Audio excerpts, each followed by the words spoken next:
Few key elements when it comes to success with Reels. Pre-plan your content. So outline your key messages, your highlights, and what you want to convey in the Reel beforehand. The biggest issue that I have with clients is that the only planning that they do is that I'm going to shoot all my content on Monday morning. If you actually plan it out, it will keep you focused, and you'll actually know, right, when I go in for an hour, I have a full plan here, and it's going to actually be a lot easier.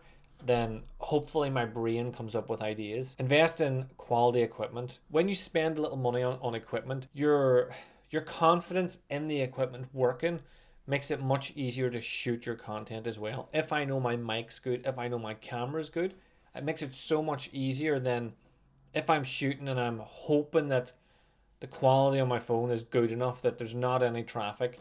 So invest in quality equipment. People will forgive visual but not audio. So audio is something definitely worth checking out. Storyboarding. I have a plan. If I'm going to do a talking head video, I have a step-by-step guide, what I'm going to do, where I'm going to be, where my lights will be, where my camera's going to be. If I'm doing a walk around video, like a walk and talk, I still storyboard it. So I write, when I get to this area, I'm going to say my first line. This is the second line. This is the third line, fourth line, fifth line. If you don't storyboard it, once again, you're going in blind and you're going, right, I need to take some footage. And when I'm out, I'll do it when I'm out. It'll be easier. When you go in with that attitude, it never be easier, and it does not save any time whatsoever. Batch record. Again, once you've planned, you can just sit down. You know that for the next hour, I've got 10 videos I'm going to shoot, and I can just shoot them one after the other. It means I only have to get into the recording flow state once.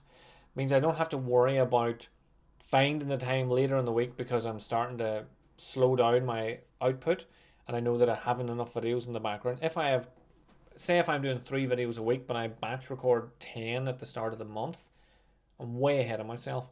Then I can do it in the middle of the month, do another 10, and then keep doing it that way. That way I'm always ahead of myself. Repurpose your content. If you have long form, cut it up into shorts. They don't have to be perfect. You can just cut out the bits that you think are going to be relevant to your viewers, to your followers. Put it in CapCut, hit captions, boom, it's all done. Or put it onto the app, Instagram, and do the captions as well. Doesn't have to be perfect, just has to be done. So repurpose your long form content. Use templates. There's templates all over social media now.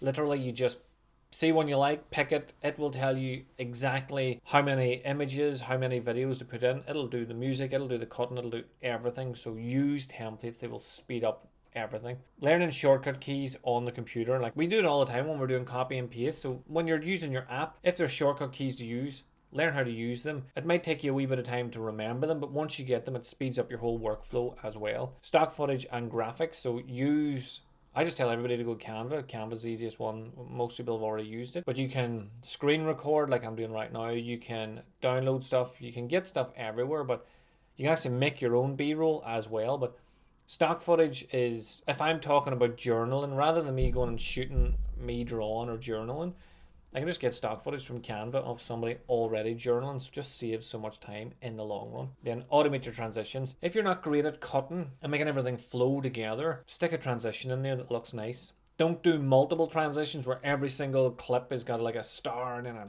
different thing happening and then a flip and then smoke. Don't do that, it's too distracting. If you pick one, so like if you have the paper opening one, use it for every single cut.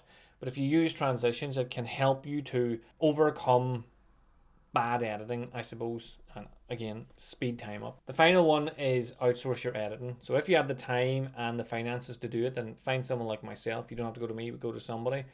And it's amazing what you can just shoot your videos knowing you don't have to spend time editing them and just post them out for them to be sorted by somebody else.